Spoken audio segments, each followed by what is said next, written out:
பெண்களே நோட் பண்ணி வைங்க. குர்ஆன்ல உங்களைத்தான் அல்லாஹ் புஷ்ரா என்று சொல்கிறான். குழந்தையாக பெண் குழந்தை வரும்போது, பிறக்கிற குழந்தை பிறக்கிற கரு மருவாகி குழந்தையாக வெளியே வரும்போது அந்த பெண்ணைத்தான் அல்லாஹ் புஷ்ரா நற்செய்தி என்று சொல்லுகிறான். ஆனா எங்கேயும் அல்லாஹ் புஷ்ரா நற்செய்தி என்று சொல்லவே இல்லை. அப்புறம் எப்படி நீங்க பெண்ணை விட உயர்ந்தவங்க? அடுத்து அந்த பெண் குழந்தை என்கிற ஸ்தானத்தை தாண்டி மகளாக அல்லது ஒரு சகோதரியாக வளர்ந்து வருகிறாள். அவளை குறித்து ரசூல் ஸல்லல்லாஹு அலைஹி வஸல்லம் என்ன சொன்னார்கள்?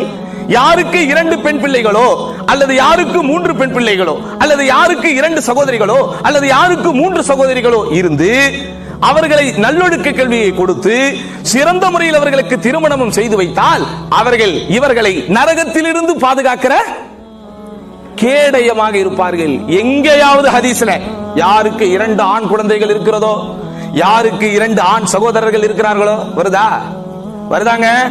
அப்புறம் எப்படி நீங்க பெண்களை விட மேல? சரி, அடுத்தவள் மனைவி என்கிற சிறப்பிற்கு வருகிறாள். அங்க இஸ்லாம் என்ன சொல்லுது? அத்துன்யா குல்லுஹா மதாஉன் வ கைரு மதாஇத் துன்யா அஸ்ஸௌஜத்துஸ் ஸாலிஹா. உலகத்தில் இறைவன் படைத்திருப்பது எல்லாமே இன்பப் பொருட்கள் தான், அனுபவிப்பதற்குரியவையாக. உலகத்தில் இறைவன் எதையெல்லாம் அருட்கொடைகளாக படைத்திருக்கிறானோ அவைகள் அனைத்துமே இன்பப் பொருட்கள் தான். இந்த உலகத்தின் அருட்கொடைகளிலேயே, இந்த உலகத்தின் ஆனந்தங்களிலேயே, இந்த உலகத்தின் மகிழ்ச்சிகளிலேயே, இந்த உலகத்தின் இன்ப பொருட்களிலேயே ஆக சிறந்தது அல் மர்அத்து ஸாலிஹா, சாலிஹான மனைவி என்று தான் சொன்னார்களே தவிர எந்த ஹதீஸிலும் இல்லை சாலிஹான கணவன். இருக்கா? இவ்வளவு நாள் பயான் கேட்கிறீங்களே, எங்கேயா எந்த ஹதீஸ் கேட்டிருக்கிறீங்களா? எந்த ஹதீஸ்?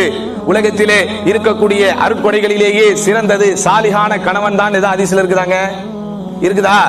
இல்ல. ஆனா எப்படி இருக்கு? சாலிஹான மனைவிக்கு இருக்கு.